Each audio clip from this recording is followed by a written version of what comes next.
Hello, good afternoon. आप सभी का MBR गवर्नमेंट कॉलेज बालोतरा के राजनीति विज्ञान विभाग के ऑनलाइन क्लासों में आपका हार्दिक स्वागत है।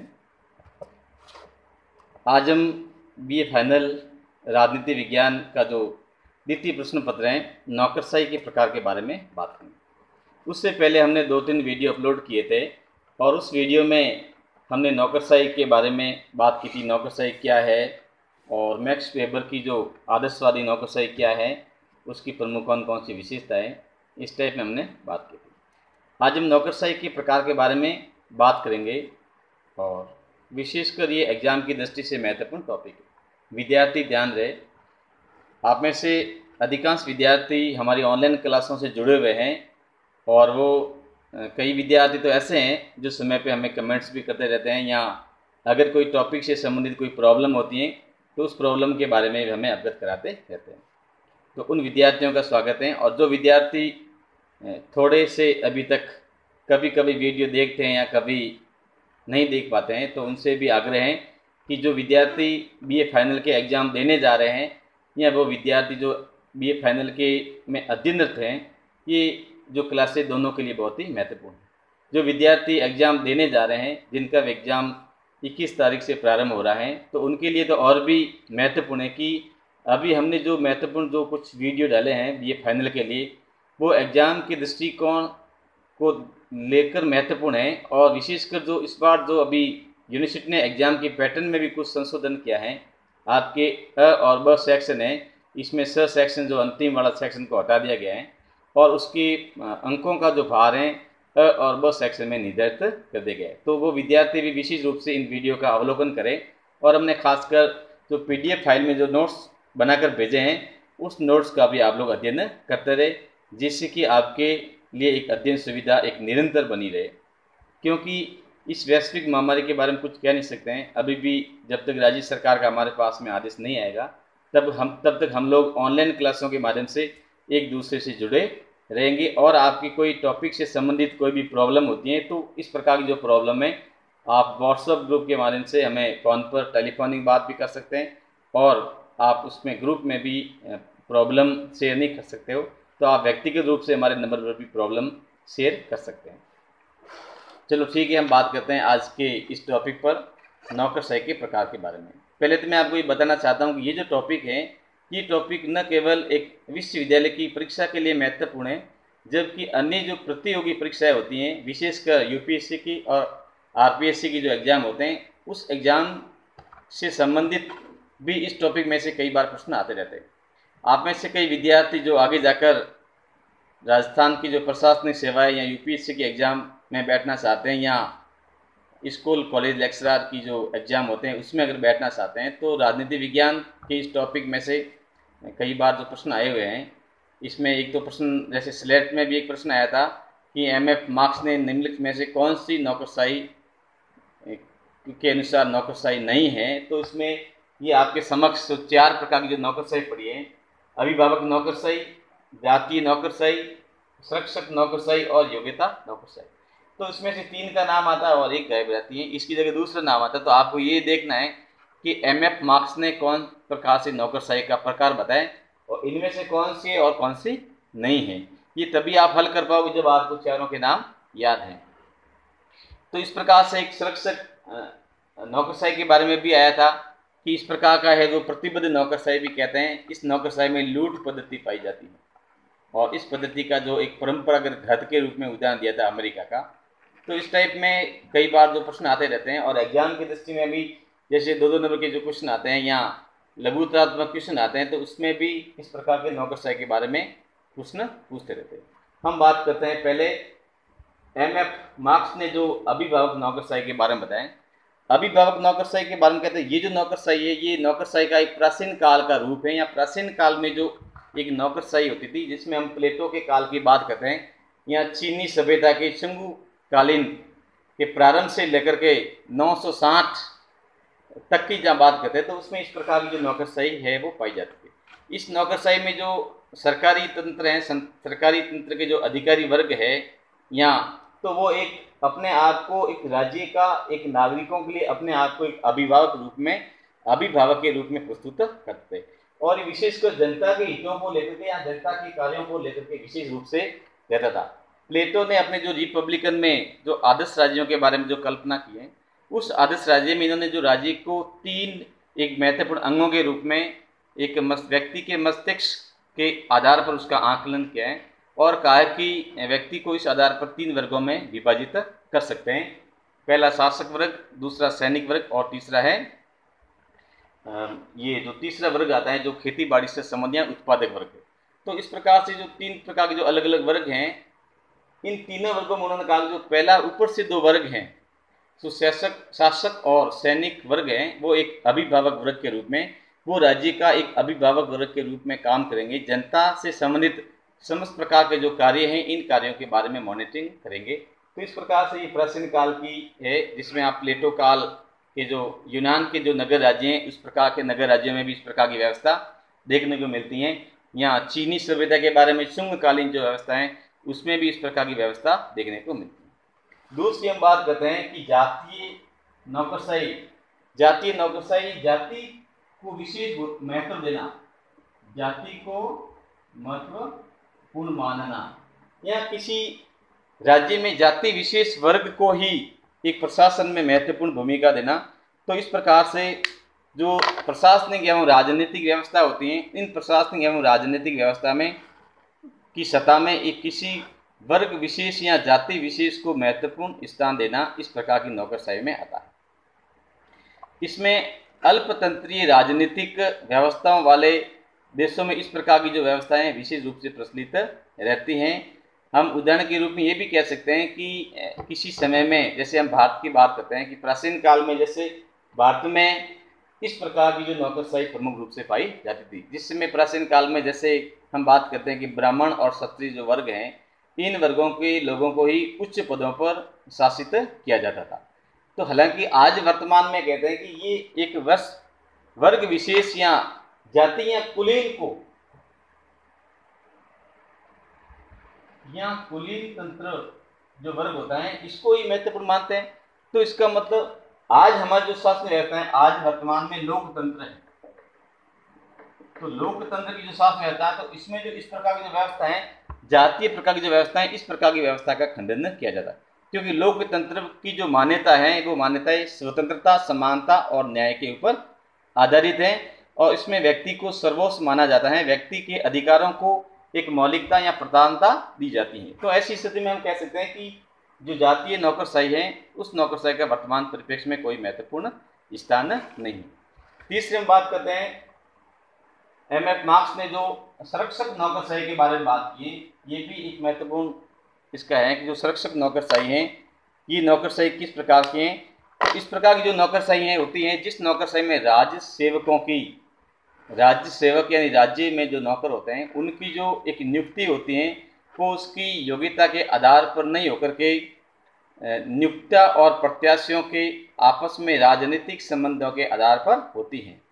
अक्सर इसमें ये देखा जाता है कि जब नौकरशाही वर्ग के द्वारा किसी राजनीतिक दल के चुनाव में कितनी भूमिका निभाई जाती है और उस भूमिका के आधार पर जब किसी राजनीतिक दल को सत्ता प्राप्त मिल जाती है, सत्ता स्थापित हो जाती हैं, तो ऐसी स्थिति में उस दल की विचारधारा रखने वाले लोगों को बड़े बड़े राजनीतिक पदों पर नियुक्त किया जाता है। तो इस प्रकार की जो एक नौकरशाही होती है उसे प्रतिबद्ध नौकरशाही के रूप में भी जाना जाता है, जिसे एक लूट पद्धति, एक इसका एक रूप है, इसको लूट पद्धति के रूप में भी जाना जाता है। हालांकि संयुक्त राज्य अमेरिका में इस प्रकार की नौकरशाही है, इसको एक परंपरागत गढ़ के रूप में माना जाता है। आज भी जो संयुक्त राज्य अमेरिका है, जहाँ पर राष्ट्रपति के चुनाव के बाद में देखते हैं कि राष्ट्रपति के चुनाव में किस दल की विचारधारा के आधार पर लोगों ने किस प्रकार से प्रसार किया है या वोटिंग की है, तो उस आधार पर उनकी जो विचारधारा या उन दल के लोगों का किस नियुक्ता और प्रत्याशियों के बीच में कितना राजनीतिक जो घनिष्ठ संबंध है, उसके आधार पर उन लोगों को राजनीतिक पदों पर आसीन किया जाता है। तो इस प्रकार की जो व्यवस्थाएं संयुक्त राज्य अमेरिका में भी पाई जाती हैं, एक प्रकार से ये लूट पद्धति के नाम से भी जानी जाती हैं। तो इस टाइप की जो व्यवस्थाएं होती हैं, उस व्यवस्था में कर्मचारियों की भर्ती के समय उनकी शैक्षणिक योग्यता या व्यावसायिक योग्यता को विशेष महत्व नहीं दिया जाता है, जबकि आज जो वर्तमान परिप्रेक्ष्य में इसकी महत्वपूर्ण उपयोगिता है कि योग्यता को देखा जाए, लेकिन इस प्रकार की जो शासन व्यवस्था उसमें योग्यता नहीं देखी जाती। लोक सेवाओं में सत्ताधारी दल के कार्यक्रम एवं नीतियों के साथ प्रतिबद्धता की अपेक्षा की जाती है, यानी कि इस प्रकार की जो नौकरशाही वर्ग होता है उनका सत्तासीन राजनीतिक दल होता है, उस दल की जो कार्यक्रम होते हैं या उनकी जो पॉलिसी होती है उस पॉलिसी में कितना विश्वास करते हैं, इस टाइप के लोगों पर भरोसा ज़्यादा किया जाता है। यहाँ सरकार इस टाइप की नौकरशाही में नौकरशाह से अपेक्षा रखती हैं कि वो सरकार की नीतियों या पॉलिसी के अकॉर्डिंग काम करे। लोक सेवकों का कार्यकाल सुरक्षित नहीं होता है, वे अपने पद पर तभी तक रह सकते हैं जब तक कि उन्हें सत्ताधारी दल का संरक्षक प्राप्त हो। ये एक महत्वपूर्ण इसकी विशेषता है।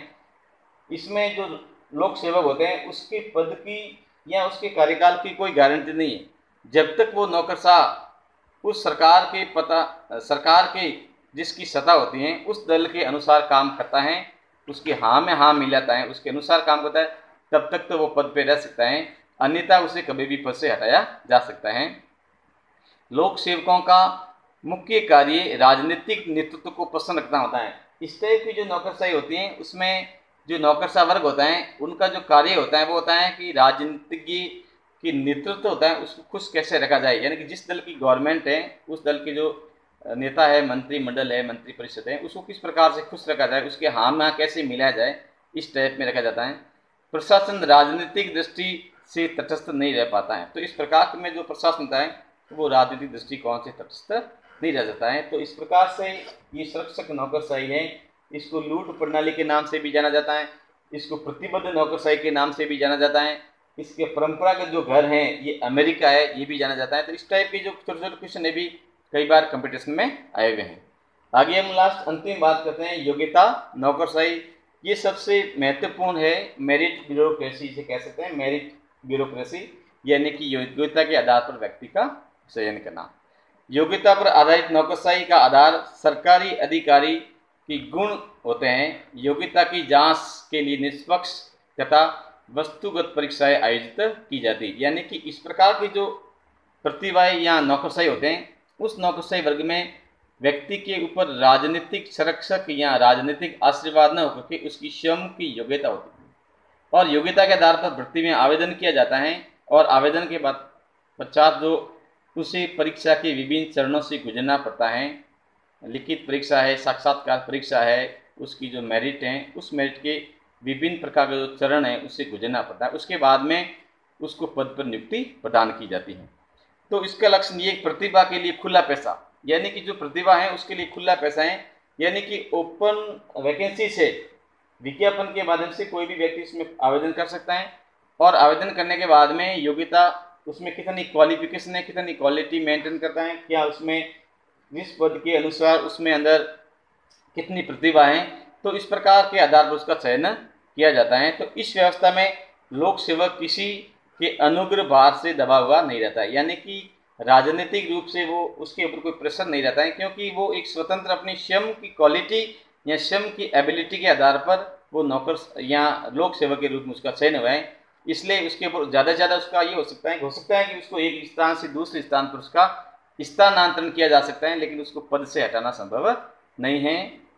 आगे हम बात करते हैं कि सदैव सामान्य हित की अभिवृद्धि में वो रुचि ले सकता है कि इस प्रत्येक की योग्यता वाले जो नौकरशाही वर्ग होता है वो उसको होता है वो सामान्य वर्ग को किस प्रकार से उनकी हितों की किस प्रकार से पूर्ति करे, इसके बारे में सभी सभ्य देशों में नौकरशाही की यही पद्धति प्रचलित है। आज वर्तमान परिप्रेक्ष्य में देखते हैं कि जितने भी जो देश हैं, जो सभ्य राष्ट्र हैं, उस सभ्य राष्ट्रों में इस प्रकार की नौकरशाही को विशेष रूप से महत्व दिया जाता है। आधुनिक लोकतंत्र में लोक कर्मचारी वास्तव में लोगों की सेवा के लिए नियुक्त एक अधिकारी होता है और उसकी भर्ती एक निश्चित योग्यता के अनुसार की जानी चाहिए। तो इस प्रकार से ये जो नौकरशाही है, योग्यता आधारित नौकरशाही है, इसकी कुछ विशेषताओं के बारे में भी हम लोग बात करेंगे। जैसे पहला देखता है कि योग्यता के आधार पर नियुक्तियां एवं नियुक्तियों की जांच के लिए लिखित परीक्षाएं, यानी कि योग्यता आधारित जो नौकरशाही होती हैं तो उसमें उसकी जो नियुक्ति की जाती है वो उसकी योग्यता के आधार पर की जाती है। कार्यकाल की सुरक्षा, जो व्यक्ति की जो नौकरी होती है या इस प्रकार की जो नौकरशाही वर्ग होता है, प्रशासन तंत्र होता है, तो उसमें जो काम करने वाले नौकर लोक सेवक होते हैं उसकी कार्यकाल होता है वो निश्चित होता है। जैसे 60 साल है या 65 वर्ष जो भी उसकी सेवा में उसकी आयु तक रहता है, तो इस टाइम उसका एक निश्चित होता है नियमानुसार निर्धारित वेतन। इसको जो वेतन भरते हैं वो भी एक निश्चित मात्रा में मिलते रहते हैं। उसमें किसी राष्ट्रीय आपात की घटना को के अलावा किसी प्रकार से उसके वेतन इत्यादि में कोई संशोधन नहीं किया जा सकता। तो इस प्रकार से उनको वेतन भी एक सम्मानजनक का मिलता है। निष्पक्ष एवं निर्भरतापूर्वक कार्य संचालन, ये जो लोक सेवक होते हैं वो निष्पक्ष रूप से अपने कार्य को एक क्रियान्वित करते हैं या संपादित करते हैं, उसके ऊपर किसी प्रकार का प्रेशर नहीं रहता है। राजनीतिक वस्तुनिष्ठ मापदंड के आधार पर काम होता है। प्रत्याशी किसी संरक्षक की कृपा में प्रवेश नहीं कर पाता, यानी कि इस टाइप की जो नौकरशाही होता है उसमें जो सेवा में प्रवेश करता है उसमें किसी प्रकार का उसके ऊपर कोई संरक्षक की कृपा नहीं होती। जिस प्रकार से संरक्षक नौकरशाही में राजनीतिज्ञों की जो कृपा होती है, इसमें कृपा दृष्टि नहीं होती है। अतः उसे संरक्षक का उपकार मानकर उससे दबने की आवश्यकता नहीं होती। तो इस प्रकार की जो नौकरशाही में कहते हैं कि व्यक्ति को दबने की या किसी राजनीतिज्ञ के अधीन या उसके दबाव में आकर कार्य करने की अनुमति नहीं होती है। वो व्यक्ति एक निष्पक्ष नियमों और के अनुसार या कानून एवं नियमों के अनुसार काम करता है, क्योंकि लोकतांत्रिक जो शासन व्यवस्था चलती है वो लोकतांत्रिक शासन व्यवस्था उस देश के संविधान, नियम और कानूनों के अनुसार चलती है। तो इस प्रकार से योग्यता आधारित जो नौकरशाही है आधुनिक देशों में ये एक विकसित नौकरशाही का एक विकसित मॉडल है, जिसके आधार पर व्यक्ति की उस संबंधित पद के लिए योग्यता के आधार पर उसका चयन किया जाता है, जिसके ऊपर किसी प्रकार का कोई हस्तक्षेप नहीं होता है। तो इस प्रकार से ये नौकरशाही वाला जो हमारी यूनिट है ये यूनिट पूरी हो गई है। और अब हम इसमें से कुछ महत्वपूर्ण जो क्वेश्चन है एग्जाम में किस टाइप के जो प्रश्न पूछे गए हैं मैं यहाँ पूछते उसके बारे में आपको बताता हूँ। जैसे नौकरशाही का अर्थ क्या है, मैक्स वेबर की आदर्श नौकरशाही पर प्रकाश डालिए, इस टाइप के भी क्वेश्चन पूछ सकते हैं। मार्क्स की नौकरशाही की प्रमुख क्या विशेषता है, नौकरशाही की प्रमुख विशेषता बताइए, नौकरशाही की प्रमुख प्रकारों का वर्णन कीजिए। अभी जो टॉपिक हम पढ़ रहे हैं इस टाइप का भी क्वेश्चन आ सकता है। भारतीय नौकरशाही की प्रमुख विशेषता कौन कौन सी बताइए, और नौकरशाही में क्या दोष हैं या क्या बुराई है, इन बुराई को कैसे दूर किया जा सकता है, सुझाव दीजिए। तो इस टाइप के इसके एग्जाम में प्रश्न आने की संभावना रहती है। Thank you.